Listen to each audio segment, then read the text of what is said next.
Welcome back to Lightning Within 5. I'm your host, Jennifer Jensen, alongside Staff Sergeant Stefan Alvarez. And today we have special guests, Wing Commander of the 325th Fighter Wing, Colonel Christian Berchtholt, and Command Chief Luke Lucas. It's a Monday, Alvarez. It is a Monday. Why did we decide to record on a Monday? Because that's the only time that the command team was available. That's true. That is true. Later on, we'll have our awesome new command team, which we're pretty excited about asking them questions. We actually did something different this time, and we had airmen send us questions. Like, inquiring minds need to know this, this, and this. Some of the questions are a little off the wall, but it's fine. I'm sure they'll be fine with the questions. Yeah, they're pretty awesome command team, so I'm looking forward to that. But in other news, this week is the Air Force Ball for Tyndall at least. Yep, finally here. Yes, I've been looking forward to this for quite some time, but I get to put on a pretty dress, and one of my besties is coming to be my date, so it's gonna be a good time. Yeah. And you're gonna miss out on it. After the ball, there are a few more things coming up. I think October starts like the fun season, right? As the holidays follow shortly after. And yeah. Like ops kind of like winds down a little bit because the fiscal year ends and the new one starts. And yeah, I just am not a summer person. I really hate the summer, especially here in Florida. Are you kidding me? You walk outside and you instantly start melting. It doesn't matter if there's a breeze or not. It's disgusting here in the summer. I don't like it. I'm used to it. I grew up further down south in Florida. So was it worse down there though? Probably, I would say yeah. It was probably worse. It's probably more humid down there. Ew. Yeah. Have you ever? Yeah, you were in North Carolina, weren't you? Or South Carolina? No, I haven't been. I've visited other states and stuff. Wait, have you never left the South? No. Get out of here. I never PCS'd anywhere. Are you kidding? Except Korea. Oh, but it got cold in Korea, didn't it? It did, yeah, and it snowed. I've gone up to like Washington State when my sister lived there for like Thanksgiving and stuff. So I've gotten like some taste of, seasons before. But it's just in your blood to be hot and sweaty all the time? I actually love the cold. Oh. Yeah. Because you're hot-blooded. That's what that is. Yeah. Like I love snow, love snowboarding and stuff, love the cold. I miss snowboarding too. But along with October is all the trick-or-treating events on base. I know Tyndall is hosting a trunk or treat at our Heritage Park for the kiddos. So if you would like more information about that or any of the other events that are happening on base, check out our tyndall.af.mil, and you can click up in the right-hand corner. It says Digital Bulletin Board. That is going to have the most amount of on-base events that are happening. Or you could check out the FSS Facebook page. So the latest thing, Alvarez, and you've heard me gripe about this in the office, but I'm trying to get a new house. When I moved here, I bought a house because there was like nothing. There was no options. So I bought a house that was way too big for me. And now I'm trying to downgrade since the rates have gone down. But I will tell you this, I can't imagine trying to house hunt right now if I wasn't in the situation I was in. Like if I had to move here and I didn't have anywhere else to stay, it would be awful. I am not forced out of my house right now, but it's not been a good time. Yeah, when I was coming here from Korea in 2019, I couldn't. 2019? I can't imagine what it was like then. The pickings were slim, I'll tell you that. But my wife had to come up here with one of her friends and scope out places to live. And you had all the houses that had the hurricane damage, right? Or were they majority fixed already by the time you got here? Yeah, most of them that were up for sale or for rent were already fixed. Yeah. Because, they still need to pass inspections and stuff. True. Yeah, the first place we were living in over in Parker, it wasn't great. Oh, boy. We actually ended up staying there for, I would say probably less than a year, if not a little more than a year. But I was always on like homes.mil, searching for other places to move over to because I'm convinced that it was a 3-2 that they kind of just split in half and turned into a duplex. Ew. Just because of the way it was laid out. So my neighbors had a 1-1 and we were renting out the 2-1. Yeah. Yeah, it wasn't great. That's weird. Like everything was new on the inside and everything, but just like the neighborhood wasn't great and everything like that. So yeah, I was just scouring Homes.mil and the First Sergeant, like rental listings and all that stuff, and ended up finding the house I'm in now that I ended up buying was for rent for a couple $100 more than I was renting. Yeah. The it other just place, makes more so, sense. Right. Like if it's only going to cost, I mean, I say that, but not everybody has the financial means, right, to stretch that extra. But if it's costing you like minimal compared to renting, well, why would you not buy? We thought it was worth it to have our own actual house. Yeah. On our own land in a much nicer neighborhood. Yep. So I don't know about you, but like when I was in an apartment, it was more of like a townhouse situation. So in our townhouse, I had one bedroom upstairs and then, downstairs was its own house. But I had a vent apparently that I shared with my townhouse neighbor, and flies were coming into my vent. And I was like, what the heck is this guy doing over there? And I went to knock on his door because it got bad. Like, I'm talking like there were flies everywhere in my house. And I was like, what the heck? I even put like trash bags over the vents, but then there was no air circulating. So I knocked on his door and he didn't answer. So I called the police and I was like, hey, he was an older man. And I was scared. I had the police come in. I'm not even joking when I tell you 2 police officers stood outside my front door. And I said, hey, there's an old man that lives next to me. I'm worried, something's wrong with them. They rock, paper, scissored. Who would That's amazing. And that's what I realized. Cops are human beings too, They don't want to. But they had to climb up to his second story and break one of his windows to get in. And they found that his family had moved him out, but forgot his poor dog. So his dog had ripped all the cabinets open, even the refrigerator the dog ripped open. So like all that meat that was in the refrigerator was like rotting and stinking, and the dog was dead. Wow. In the apartment. Yeah. So that's why I had flies all up in my stuff. You didn't smell anything? I mean, I smelled stuff, but he liked to cook cabbage a lot. So I didn't think that's so weird. I don't know about you, but at least to me, rotting meat and corpses smell a little different than cabbage. I just sprayed, like I always had, air fresheners going, or like my perfume, So I guess I just didn't recognize that it was different. But yeah. So moral to that story is I will never rent after that experience, ever.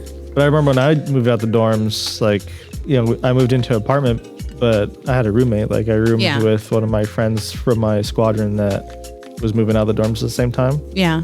And we split the rent. I mean, that's a smart thing utilities and all that stuff. I feel like it's like, unless you're very fiscally responsible as an airman, which is pretty rare. Yeah.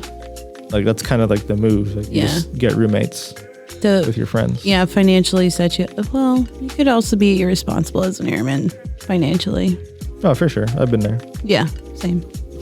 I feel like that's like a rite of passage. Yeah. As an airman is. You make stupid life financial decisions because you're enjoying your life, which, everyone has that moment where you're eating ramen noodles for breakfast. It's fine. Like I remember one time, I literally, like my car ran out of gas. What? Yeah. Like while you were driving? Yeah.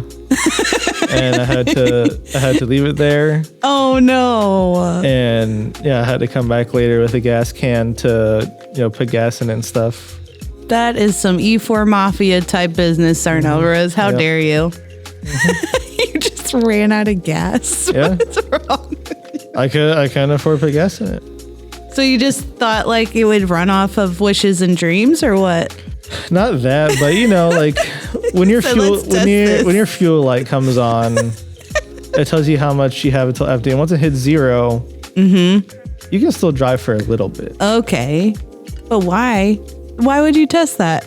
I wasn't testing it. I could afford gas to put into the car. But you still drove it. Yeah, I had to get to work somehow. That's crazy. That's when you call somebody. Say, hey. I mean, I did after that.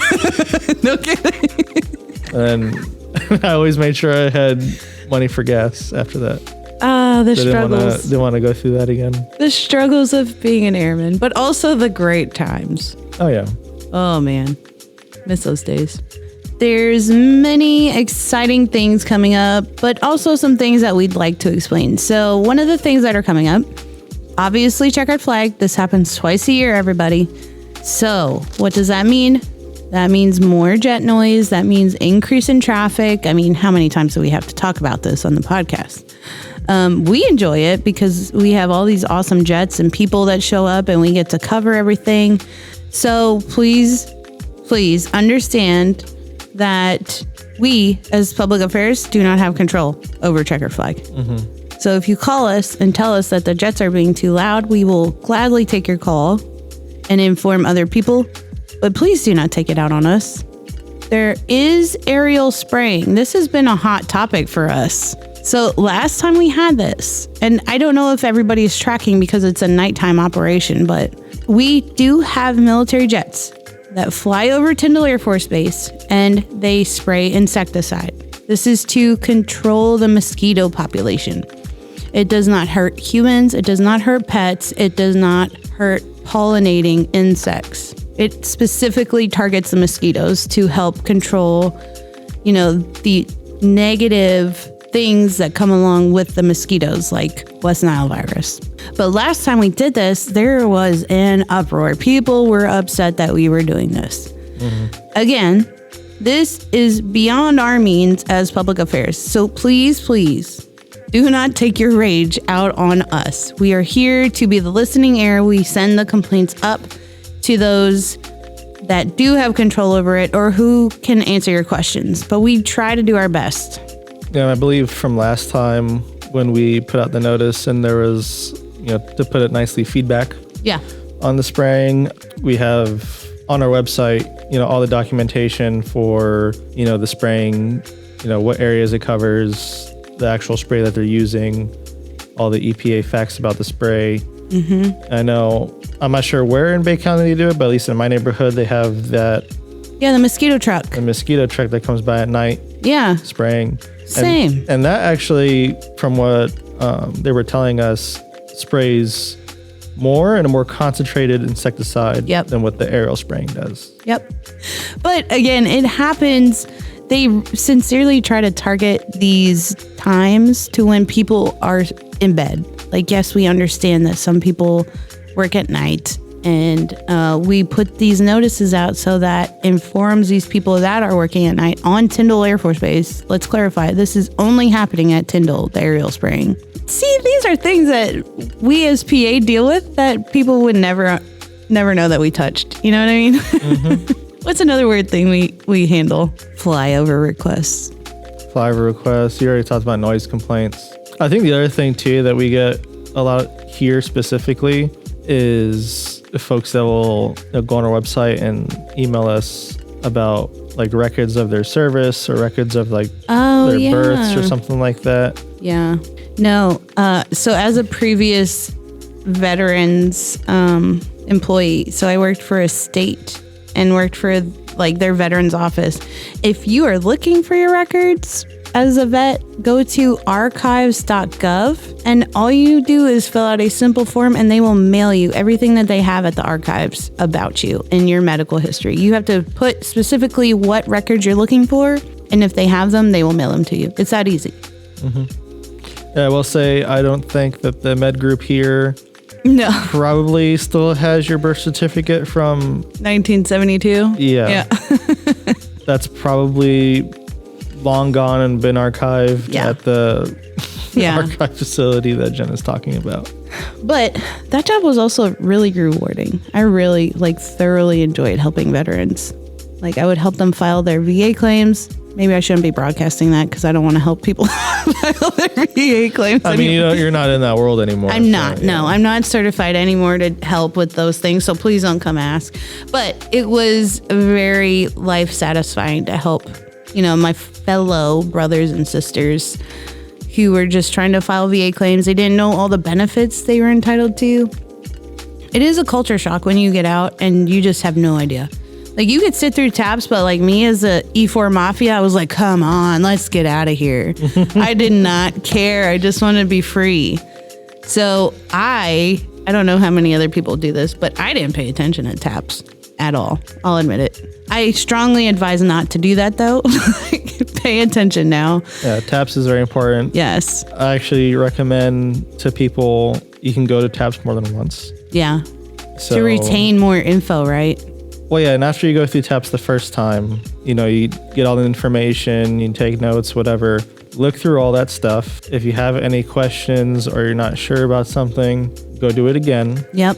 And you can get all your questions answered. You can get clarification on information and stuff. Like, there's no real limit on how many times you can go to taps. I don't think. It kind of just depends on when they have it and when you're getting out. The more info you know, the better off you'll be when you get out. Mm-hmm. Exactly.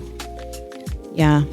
I really wish I would have listened, because I was like, no, I'm going to go to college. I don't need any of this other stuff. I was wrong. I needed all this stuff, but I was just so impatient, and I was done dirty right before I came home from a deployment, and they wanted to send me straight back, like immediately after my R&R. And I was like, okay, I'm done, Air Force. That was a different time, different people. So, God, I sound like T-Bone back in my day. For those of you who don't know, we have our community relations person. His name is T-Bone, Tom Bonifay. Boy, do we love him. All right, listeners, after this break, we will have our 2 special guests, so stick around. This episode of Lightning Within 5 is brought to you by the 325th Fighter Wing Public Affairs Shop. For all the latest news, photos, videos, and more, check out our Facebook page, Instagram, and our official website at tyndall.af.mil. Welcome back, Lightning Within 5 listeners. I'm your host, Jennifer Jensen, and I am here today with our 2 very special guests, our new base commander, Colonel Christian Berchtholt, and our new command chief, Luke Lucas. Welcome to the show, gentlemen. Good morning. Thank you. All right, so we're just going to jump right into this. Colonel B, you've been here before, and the last time you were here, you were our OG commander. That's right. And we were talking about all things checkered flag. So we're going to not mention checkered flag at all today. We're going to talk about base commander things. Okay. How rare is it that an OG commander goes to a wing commander? I think it used to be relatively rare, but it has happened more often in the recent past. So, for example, at Hill, the OG commander fleeted up and is now the wing commander there. I know it's happened at Langley before as well. So okay. Not as rare as it used to be. Okay. So if you can explain to the listeners, what's like the biggest difference you've seen from going from OG to wing commander? Yeah, biggest difference is obviously the scale of the operation and the scale of responsibility. So responsible for a lot more than just flight operations and the airfield and things like that. It's taking care of obviously the entire wing's airmen, but also of our tenant units as well. Nice. And what do you think so far? It's awesome. Really? Yeah. Your schedule says otherwise. Yeah, the schedule is obviously busy, but it's pretty awesome to be able to have a bigger impact and to see all the great things that our airmen are doing. And this is probably one of your favorite things to do, right? Just talk to PA. Yeah. Yeah, it's up there. I know not everybody can see that, but that was super sarcastic. Okay, so what are some of the big plans you have for Tyndall? I'll tell you what the plans I have for the wing. Obviously, the direction Tyndall is going, it's going, right? Construction is happening. We're dealing with the pain of gate and road closures. That's happening, right? That's going to happen whether I'm here or not. But as far as the wing, I'm interested in getting after our new priorities of being lethal, agile, and ready. And Chief and I are looking at exercising more and getting our airmen ready to do those priorities. All right. Because we've had, 2 or 3 exercises since y'all have been here for 2 months? Yeah, we had a mini ACE-like exercise in July, and then we had our full-scale HERX just about a month ago. And then now we are doing planning right now for our larger exercise in February. Plus checkered flag. Yeah, checkered flag is going to happen twice a year. So yeah, that'll be ongoing. But that's not just for us. That's for combat air forces. Gotcha. Okay. So what does the near future look like right now? Like, are we getting more jets? Like, what buildings are going to be complete? That kind of thing. Yeah, you bet. So as of 2 weeks ago, we're up to 12 jets. So we were sitting at 8. 6 of those the wing owned. 2 of them were loaners.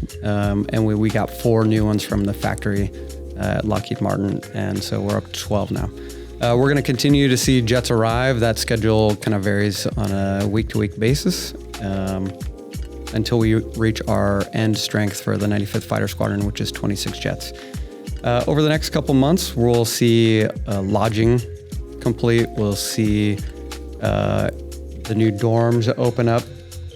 Chief, you want to tell our airmen how much each dorm room costs if you do Yeah, the jump on in here, Chief. So the new dorms are going to be state of the art, and I think they come in at about $550,000 per room.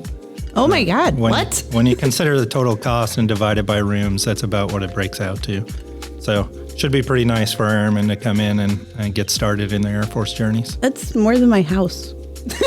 Yeah, right. It's crazy. It's hot real estate. Great views. Yeah. Great views. We're doing a tour this Thursday, so we'll have a Oh, better nice. idea. Yeah. Okay. Yeah. We'll have to send a PA along with you. That's right. That's right.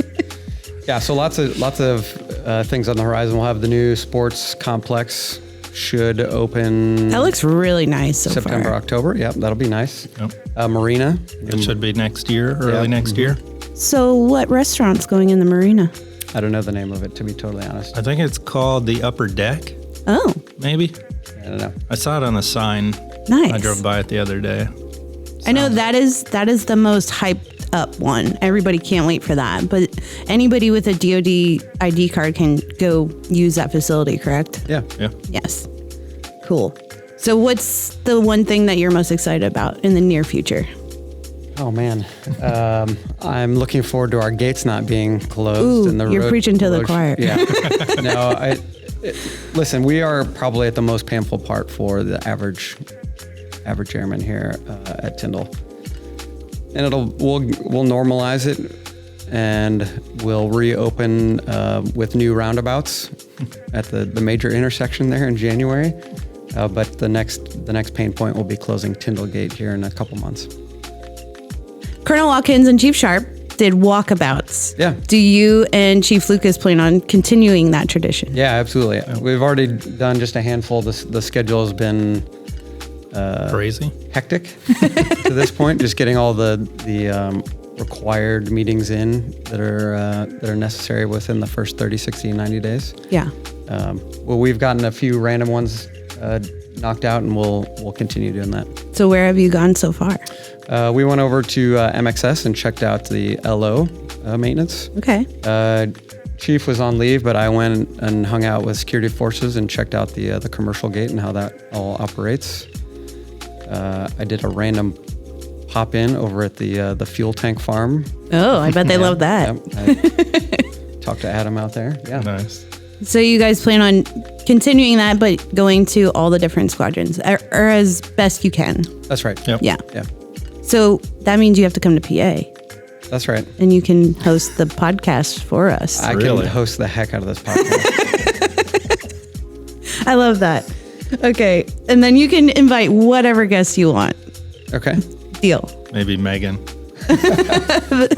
Megan is the wing secretary, and she's the one scheduling all these things for. She the pretty command much team. runs the base. Yeah. She really does. All jokes aside, so what are the more serious matters that you're addressing as commander? I talked about it in our all call. Tyndall's gone through a lot of transition in the last couple of years between coming out of COVID, construction, a mission change from a Raptor training mission to now a combat mission. So the biggest thing that we're trying to steer the ship towards is combat readiness, right? We as a wing have lost the knowledge of how to plan exercises and execute these exercises that really test our airmen.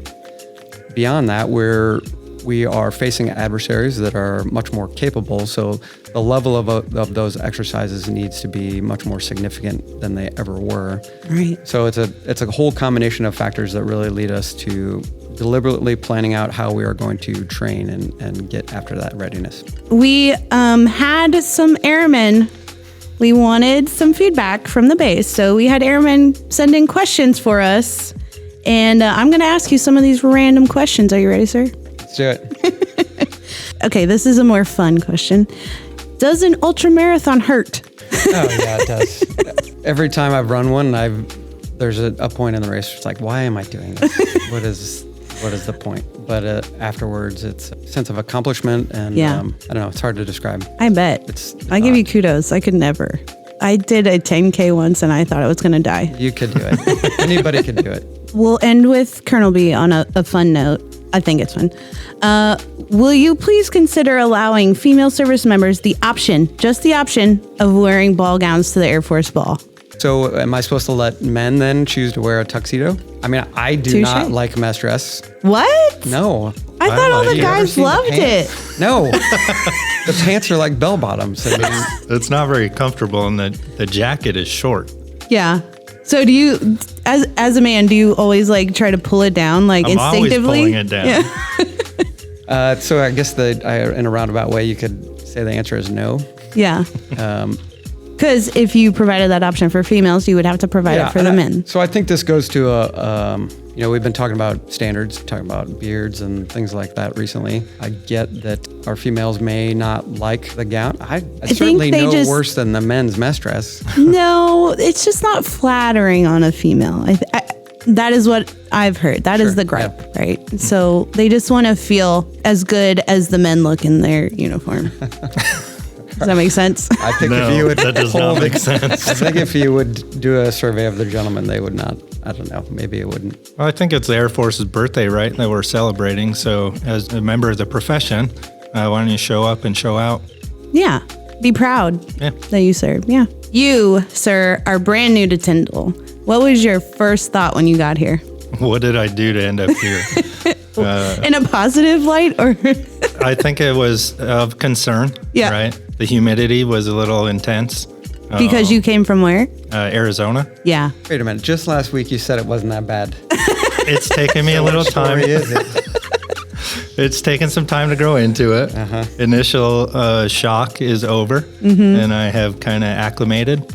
And so now I don't even notice it. Okay. Wait. You're Chief Luke Lucas, and you were stationed at Luke? I was stationed at Davis-Monthan. Oh, okay. Yeah. I was about to say, oh my God. I've tried to get to Luke a few times, but I haven't been able to make that happen. Just for that point on your name? We'll see. Maybe after this job. Can you give us a rundown? I know we just had our media training, and you gave us a little tidbit on your Air Force career. I heard that you almost got recycled at basic. Yeah, I had a few problems starting out. But just like, we interviewed Chief Sharp, and he said he was not the best of airmen, and he never ever thought he would make it to command chief. At what point in your career did you realize, no, I got to straighten myself up? And through the years, it's been quite a journey. And I would argue when I got started, I didn't even know that I wanted to be in the Air Force. It's kind of a random chain of events that led me there. Yeah. And then through the last 22 years, it's just been a roller coaster of ups and downs, emotions, assignments, accomplishments, setbacks and challenges. But I think being a part of this larger team has continued to inspire me and motivate me to continue to serve. Love that. So do you have a set timeline for yourself? I think as long as I can continue leading from the front, I'll continue to do so. When I can't, whether my body or my mind or whatever fails me, then I'll probably get out of the way. That's a good way to look at it. I don't have any set expiration date, so keep taking it day by day, and as long as I'm adding value, I'll keep showing up. Love that. But you are a CE by trade, correct? I am. All right. Civil engineer, structures troop. Do you ever miss it? I think I miss the days of showing up and picking up a tool bag and a stack of jobs and going out across the installation and knocking those jobs out. My days as a senior airman are probably some of the best days that I had. Aw. Yeah. So you miss like the physical part of it. Absolutely. The office environment is not where I thrive. Yeah. What? We couldn't tell. No, I'm just kidding. That'd be like taking flying away from Colonel B, I think. Right? Would you miss it? Yeah. I don't, Yeah. I don't He's think like, are he you could crazy? handle What that. kind of question is that? So what made you join the Air Force? Yeah, so I was going to college up at Northern Michigan University and for a degree in construction management. And my girlfriend at the time, who was a year ahead of me, got a new boyfriend and neglected to tell me. Oh, no. Yeah, so I was like, why am I going to college? Like, why am I here? I don't even want to be here. And so... Wait. You went to college because your girlfriend was in college? Yeah, and I had some scholarships, so it was free. Okay. But yeah, then once that money was, I only covered like part of the semester, or the first semester or something, I don't remember. But yeah, she got a new boyfriend, and I was like, man. And look at you now. I bet she's punching herself for that. She's fine. So did you have the option of becoming a command chief? I think kind of, yes. I mean, it's a selective process like many things out there. I would argue semi-similar to like DSD type stuff, where you either get somebody like a mentor that can see you doing it and they kind of motivate you to put your name in the hat. And really, I think it's a natural progression. You know, I've been a chief for quite a while now. And so I served at the squadron in multiple groups, and I think it was the next thing, right? To continue to challenge me and then leverage some of those experiences that I've had before to hopefully, be the leader that the team needs. So to get chosen, Colonel B, you had to interview, didn't you? there's an interview. Is there? There's an interview. Yeah. Yeah, so I got it's called a slate, or I got a list of 8 different chiefs. Yeah. And so I interviewed all of them. Gotcha. And he's the best option that you vibed with. Yeah, so that process was a lot more difficult than I expected. Really? Just because it seemed like there were a lot of great candidates, very capable. But what it came down to is, it's interesting. One of the questions I asked is, hey, what do you want to try to accomplish if you become command chief? And I've come to learn that the chief's book says... Oh, the handbook? Yeah, the handbook says that you should say that, hey, your priorities are my priorities, which that's great. Yeah. But I also want you to be able to kind of help me think through how we get after making some change and solving some problems. And For sure. So your answer was completely different.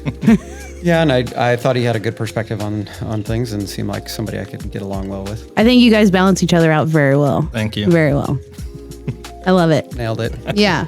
So Chief, speaking on like what are your goals? What are some of your big goals while you're here as Command Chief? I think I've said it before, but my goal is to be the leader that the team needs me to be. Mm-hmm. And sometimes maybe that'll be comfortable in just supporting and encouraging. Other times it could be uncomfortable, maybe where we're pushing a little bit more and moving that bar, setting the expectation just a little bit higher or further. When I show up day in and day out, I think supporting commanders, their growth and development, and then also giving them the space to operate and make the decisions that they need to make to be able to execute and carry out the mission while taking care of our people. So any barriers that the boss and I can move, or just things that we can do to connect people to the mission and give them the space to operate. What is your favorite memory of your time in the Air Force thus far? I was thinking through my last 20-some years of service, and there's so many good memories. It seems like all the challenging times and the hard times and the disappointing times, they kind of fade. I don't know, the things that we're able to do as a team. I did a year in Afghanistan working with the Afghan Air Force, pretty tough, challenging mission set. Hopefully we made some impact in their country and at least in their lives. And then just day-to-day leading people, there's countless times where I've seen an airman with a problem that they couldn't see through and be able to help coach them through that and give them a different perspective that gets them to the other side, and just to see what they are when they get there, like the process, Yeah. Or as a chief, like watching them grow and succeed in their own career. Yeah, that's great. I think that's the best part is investing in people and then watching those investments pay dividends. It's been fun. Your focus, and not that Colonel B isn't, right? But you have heavy focus on airmen and like their quality of life. So what are some of the biggest issues plaguing the enlisted members of Tyndall right now? Yeah, I think our enlisted members have many many issues, right? And so do our officers and civilians as well, but more focused in junior enlisted airmen, right? I know pay and quality of life, housing options, those are all things that are in the forefront of somebody's mind when they're coming to Tyndall.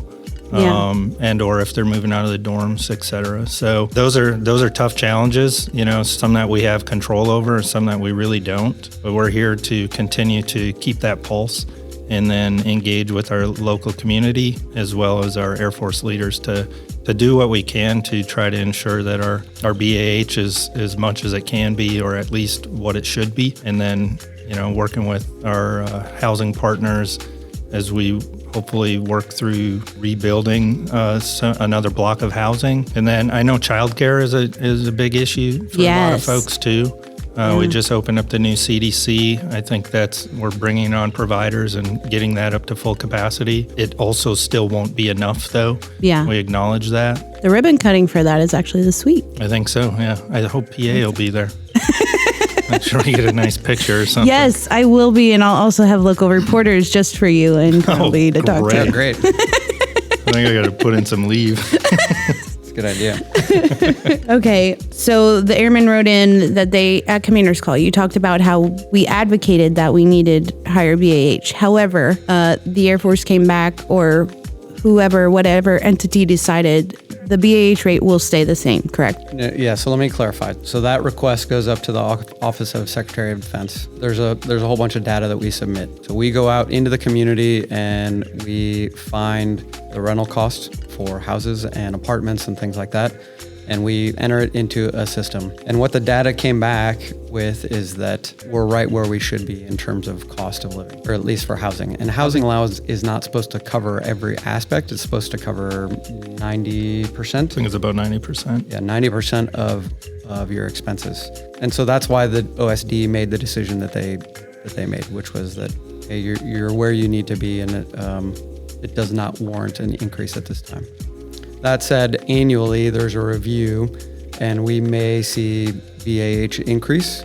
We don't know yet what that decision is. If I had to guess, though, if it does increase, it will be pretty small. Yeah. So the question is, what do you do living around here? Especially for younger airmen with families, because the base housing list is so long. The wait list is so long. Yep. It's long, and Balfour Beatty is still under litigation with the insurance company over the neighborhood that is still standing. It looks like a zombie town. Looks like a zombie village. It'd be great for paintball. So what do you do? I don't have a great answer, I'll be honest. Right? Yeah. It's do the best you can to find a place that is within your budget, and then make sure you're having conversations with your commander. Yeah. If there are issues beyond that. Chief, what do you got? Is there anything I'm missing there? I think communication is key, right? If you find yourself in a spot where you can't find a suitable option, then informing your leadership and your supervisor and working through to see what we can do. I think the boss has a little bit of leeway with the wait list if there is some urgent situation out there that maybe we don't have all the details when you put in your application with Balfour Beatty or the housing office. So just communication and then expectation management, right?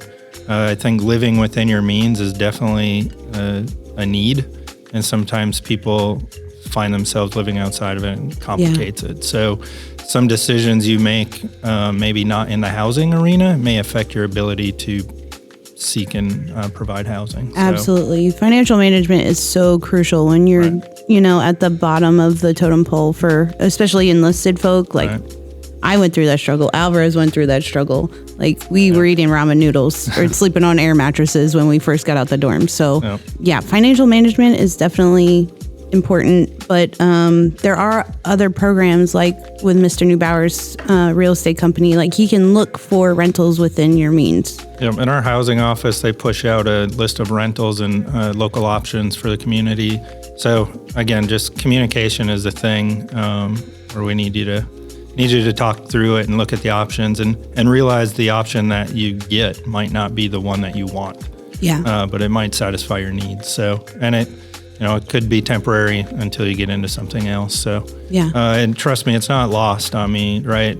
I think I lived paycheck to paycheck for the first 10 to 12 years of my career. Oh, yeah. For sure. And it wasn't until I was a master sergeant that I was able to get out of debt, you know, and all because of decisions that I made as a young airman. So, yeah. Are there plans for a Tyndall golf course? No. No. So I don't, some people know, but a lot of people don't know. The golf course went away well before the hurricane. Oh, okay. Because it was not making money. It was losing lots of money, in fact. So golf courses are expensive. All of our recreation, they're essentially self-funded. Oh, gotcha. Or they have to be funded by something else that makes money. Okay. So for example, Fam Camp makes money for us. Yeah. And it helps us to run other programs. Oh. The other reason the golf course won't come back is that that area out there contains quite a few artifacts from the Native Americans who lived here quite a bit of time ago. Yeah. So it's a protected site and we won't see that come back. I hope everyone heard that. No, there will not be a golf course at Tyndall Air Force Base, but we'll have some awesome new sports fields and a swimming pool and a marina. So there's so many more options coming. You just have to be patient. Yeah, there's golf courses downtown too, right? Yeah. I know they're expensive. Yeah. So people want cheaper golf on base. Probably. Yeah. We have Frisbee golf. Yeah, or archery. There's an archery range. I don't think I've ever seen anybody there, but... I've been there. Really? Yeah. Oh. Did you hit the target? Yeah, most of the time. The boss says he has a bow, and he's a big archery hunter, but oh, I haven't seen any pictures of anything. Is this a challenge I'm sensing? Are you... Goodness. So ridiculous. Why are we the installation of the future, but the new buildings we have physically, you have to flush the toilet and physically have to turn the water on to wash your hands? And we have an old BX. That's a great question. I'll be honest. This is what we get. I asked myself that early on in my time here. Yeah. When we moved into this building. I found myself in the bathroom and I was washing my hands and I looked up and I was like, why is there no light there? And then Just simple thing. I acknowledged that the flushers are automatic. Yeah. I was like, that's weird. Yeah. Bottom line, I would say that came down to probably cost savings. And then how many times have you gone to wash your hands though, and the thing doesn't work? So yeah, you're not wrong. To me, that's not very futuristic. That's just me though. Or it's not reliable. The lights just automatically turn off. Oh, that's terrible. Yeah. I'd rather just people be responsible and flip the switch. Yeah. But yeah, whatever. It's a good observation though. There will be challenges with our new facilities. We acknowledge that, right? It's part of the process. We'll work through that and learn through that. And as it's just like when you buy a new house, right? Yeah. Like there's going to be minor things that happen, but they'll get fixed eventually. And then you can just work as normal. Yeah, maybe. So as a team, collectively, what are you most excited for? I'm just excited to be on the team. Right. As we look forward, so one, I'm a CE guy by trade. Yeah. And so now I'm the command chief at a fighter wing with F-35s. You know, prior to a year ago, if you said F-35 or F-22, to me, they're just fighter aircraft. Yeah. And I couldn't differentiate. Now I think I can. Yeah. 90+% of the time.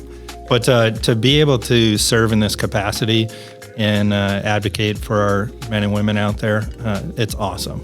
I know as we look forward through the next few years and some maybe in the next few months, the things that we're doing and preparing for with a great power competition, just to be a part of that is awesome. Yeah. And to leverage the experience that I have built through Iraq, Afghanistan, Qatar, et cetera, deployments and the war that we fought for the last 20 years and looking forward to the war that we're going to fight for the who knows how long, significant difference. And so I'm excited to be a leader in the conversation that's going to help get us through and not only to that next war, but through it and be hopefully World War III champs. Okay. If our deterrence doesn't work. Yeah. But I think our competence and the way we execute business day in and day out is what's going to keep us from that war and keep our adversaries on the sidelines. So what we do day in and day out is extremely important. I acknowledge that, and I'm excited to be a part of it. Yeah, so there's a phrase that you'll hear our senior leaders use about this time, and it's that we're serving during a time of great consequence. And so, like the chief mentioned, it's, you know, in the early days of my Air Force career, we weren't talking about these things. We were facing something very different, certainly less challenging than we are now. Yeah. So I'm excited just to see this team grow and evolve.